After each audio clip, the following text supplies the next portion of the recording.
Hello YouTubers, my name is Frederick Lopez and you are in a new movie review. I just saw Underworld Blood Wars, and before I get into my thoughts, I'm going to go over a brief plot summary and cast and crew. Here we go. Underworld Blood Wars stars Kate Beckinsale as Celine, Theo James as David, Tobias Menzies as Marius, Laura Pulver as Samira, Charles Dance as Thomas. Underworld Blood Wars follows death dealer Celine as she fends off brutal attacks from both the Lycan and vampire factions that betrayed her. With her only allies being David and his father Thomas, she must stop the eternal war between Lycans and vampires, even if it means she has to make the ultimate sacrifice. Underworld Blood Wars is directed by Anna Forster. So yeah, that's pretty much a non-spoiler plot summary of Underworld Blood Wars. So what are my opinion and thoughts on the film? Well, I'm not expecting much. The past couple of Underworld films have been a little underwhelming to me.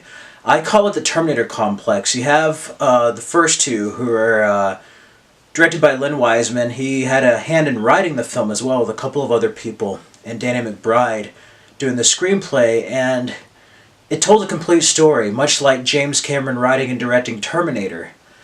Then, when he basically just went on as producer and just kind of left the writing and directing duties, you kind of had more and more. And Rise of the Lycans I personally thought was a good prequel. It wasn't like Terminator 3 Rise of the Machines, where it was a sequel that was just kind of a cash grab. It was a nice little outlet, and that's where the story pretty much ended for Underworld.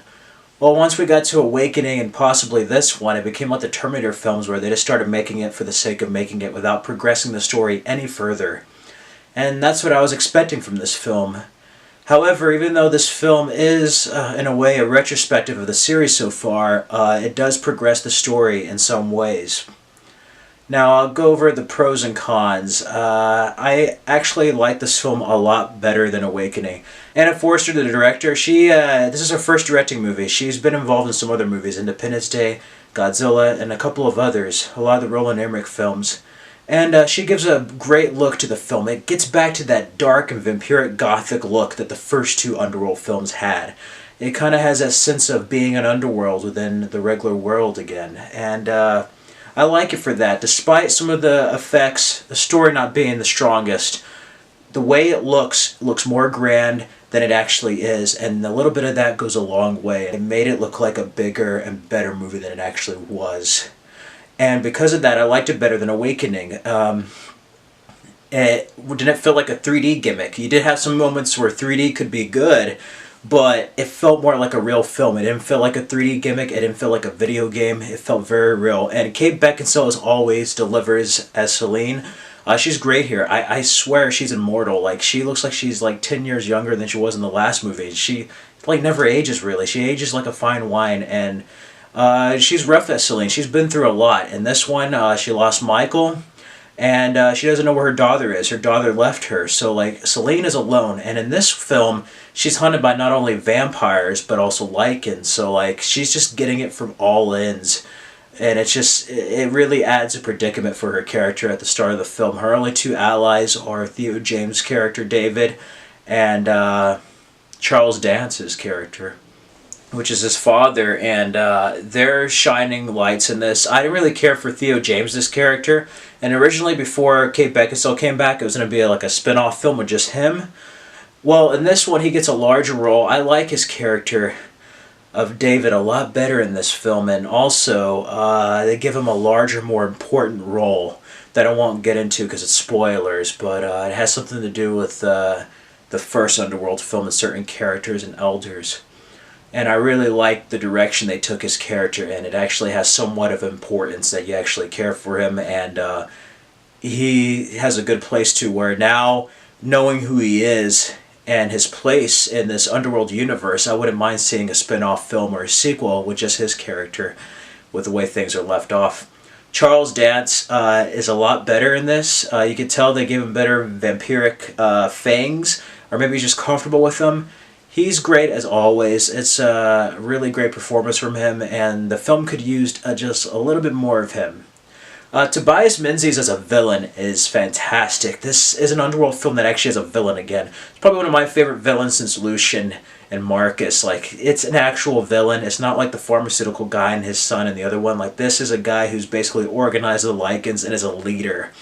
And he has a certain presence about him. But oftentimes I feel like they don't use him to his full potential. He never fully rises to the occasion. And that's a shame because Tobias Menzies is such a talented actor, and also his character was really great as a Marius, where I really wish they could have done just a little bit more with him. But he does have his shining moments in the film. Laura Pulver as Samara was great. She had this evergreen quality to her as like the villain. She's a vampire there, but there is this past that I won't get fully into and reasons why she resents Celine as a character. And she was a great element in the film. It really added another layer within the vampire coven, and it was nice having somewhat of a female antagonist in the series, and somebody that could really be the opposite of Celine. And I really liked that. I just wish they did a little bit more with her character connected with the Lycans, because in this, it's like every person for themselves, which is not bad, but they don't fully go out and basically use what they got. They have some good ideas, they just don't really fully come to fruition. But it's not as bad as Awakening in that regard. The Vampire Elders, it was more of the same old, I really don't care. You get some nods to Amalia and Victor, which is a nice touch. The music was good. The beginning action was a little bit kind of fast-paced and just kind of like edited fast, but the rest of the action's great. If there's one con, besides a couple of others I get to in a spoiler area, the action is good. There's just not enough of it like the last couple of films. It's almost the opposite of Awakening, where Awakening was all action. This one's like few and far between, but it's not bad. A lot of the dialogue scenes were great. I love watching dialogue scenes. The story felt stronger in this film. I just wish that they had the action element like the first three films, added with the story element of this film. And again, maybe it's the running length and my personal preferences, but I really wish they could have expanded upon the action with the story they had, and they really would have had something special. Then there's a treatment of certain characters that we all know that make me not like this movie as much. And you don't really hear much of the daughter. Michael's just kind of ignored. Scott Speedman did not come back. They recast him, but you really don't see him either. It's like they're undermining Michael's importance, and that kind of frustrates me because he's a descendant of Corvinus. He's hybrid vampire. They have the daughter character, which is great. They're after her. But, like, what the hell happened to Michael? It's just like they forgot about him. And the time in between Awakening and Blood Wars is a little confusing. And one thing that I don't mind is a pro and con. They added back to the Underworld of just the vampires and the Lycans, and I like that. But at the same time, you don't get that human element. In the Awakening, humans discovered the existence of Lycans and vampires and are hunting them down. This one's like, did the vampires take over? Like, the humans are almost pretty much... The humans are non-existent in this film. And that's one element I thought they could have played with a lot more from the last film and just built upon. But ultimately, the action I thought was great. Kate Beckinsale delivers as always, and this is probably one of my favorite performances of her as Celine.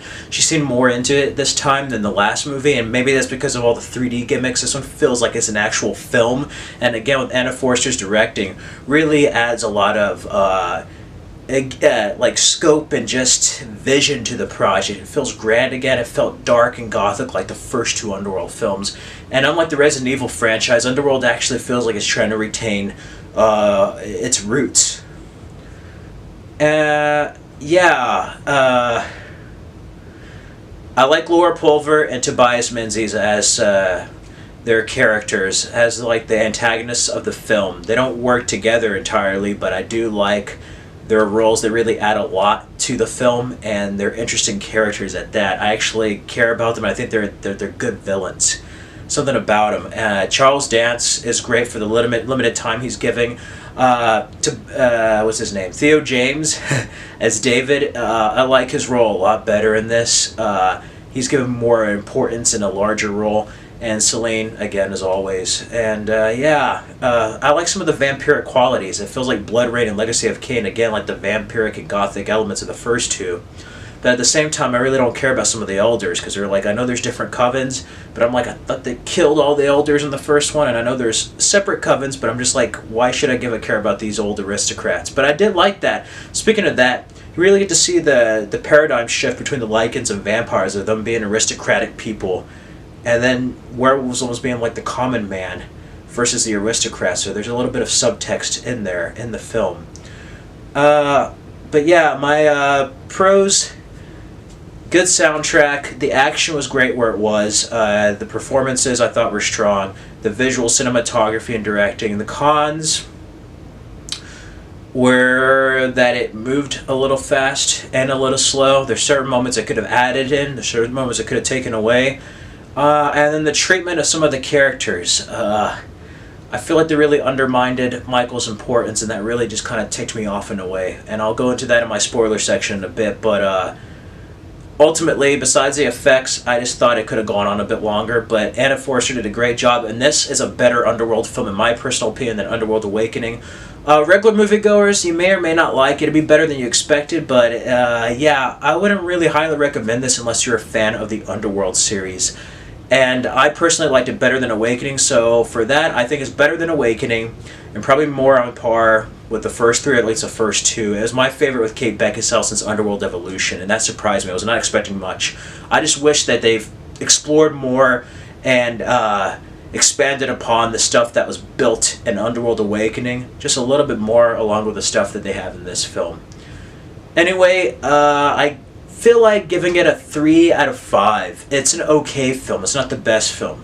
There's certain parts in this film that drop it down to a 2.5 out of 5 in my opinion, but overall, I liked it for what it was if you look at it by itself, and I think it's an okay film. So if you're a fan of the Underworld series or werewolf and vampire films, Lycan and vampires, I give it a 3 out of 5, and I would go see it if you're a fan of the series. If not, I would probably wait for a rental or Redbox, DirecTV Cinema, whatever, Netflix.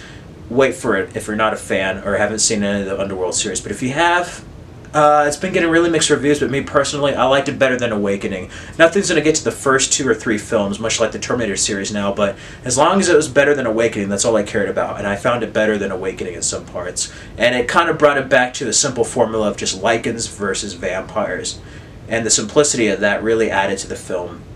I just wish there are certain areas where the villains could have been explored much more, and that they could have done more with what they had. It felt like there's a more grand epic story within there, even though there's some great elements in there. So that's my score. Now to spoiler territory. They kill Michael in the worst possible way. You find out Marius, there's this flashback that Celine gets Marius' blood when she's fighting, and you find out that Marius captured Michael. Now, it's not Scott Speedman, it's some other guy. Pretty much, he hangs him upside down, slits his throat, and that's how he gets his blood to become a super Lycan. I'm like, what? I'm not okay with Michael being killed, but I wish it happened on screen in a fight or something. The fact that he was hung upside down and just throat slashed in blood, it just undermined the character's importance. He's half vampire, half Lycan. He's a direct descendant of Alexander Corvinus. Like, he should be a much more important role, and it just kind of pisses me off. As a matter of fact, it's just fucking horrible what they did to Michael, and that part of the film just really, really fucking pissed me off. Excuse my language, but like, that was just, what the hell, man.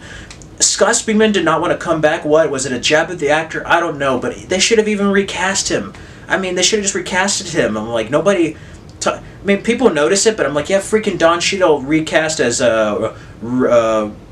War Machine over Terrence Howard. I mean, why can't you do the same for Scott Speedman and have Michael as a character? I just feel like these past 2 movies have been missing him as a character.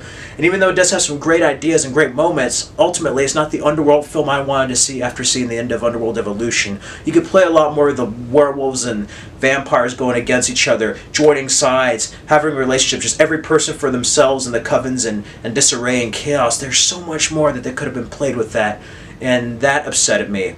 The daughter character, I didn't really miss her even though she was gone, but it was nice to see her at the very end of the film and what's to come. And originally I thought this was going to be the final chapter, but it looks like there may be another one with Kate Beckinsale. That's going to be the conclusion.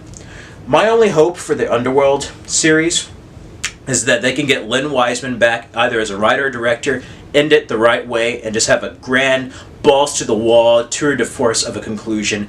End Underworld the way it's meant to be end, in a grand, epic way that's not half-assed. That's what I would do to fix the Underworld series, and just to make sure it ends on the right note. It'd be like a TV show. Sure, some TV series may have really weak seasons compared to others, but if the ending's okay, then you're like, you know what, I'm willing to forgive those other seasons and just remember it as a great show. And that's what I want to remember Underworld as a great series, a film series with vampires and lichens.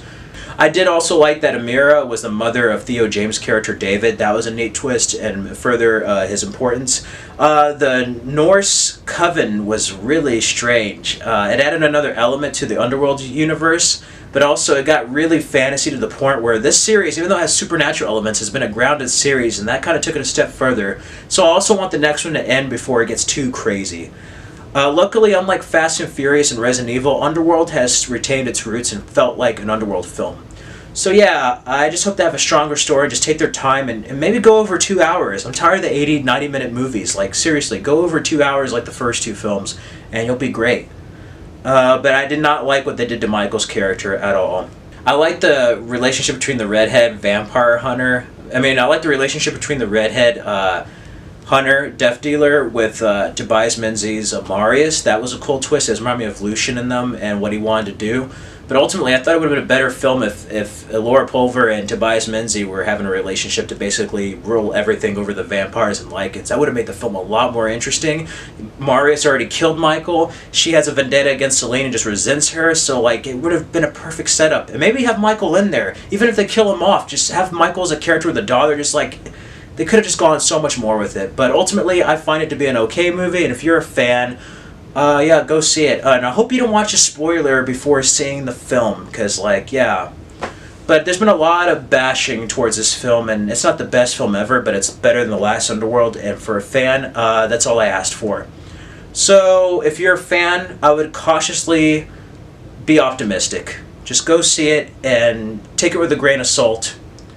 And I hope you enjoy the film. If not, I would understand why. But for me personally, at least it was better than Underworld Awakening. I just hope that they bring Lynn Wiseman back and just have a better conclusion with Kate Beckinsale. But it's nice to see her come back to a genre film that she really doesn't know anything to. She doesn't have to come back. But it's nice seeing her give 110% like every other role. So that's nice to see, and it shows on screen.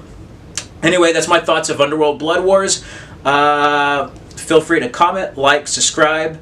Let me know in the comments below what you think of the film, if you saw it or didn't see it. But yeah, the film did not suck. No pun intended. It wasn't the worst Underworld film, and it was better than I thought it was going to be. And that's all I can ask for. Anyways, I hope you enjoyed this video. Feel free to check out my channel for other Underworld reviews. I did all the previous Underworld films on the Final Cut. Check out my other segments, Action Reaction, Final Cut, and other movie reviews. And go to my Dark Knight of Steel channel to check out some Underworld music videos. Hope you enjoyed this, and yeah, till next time.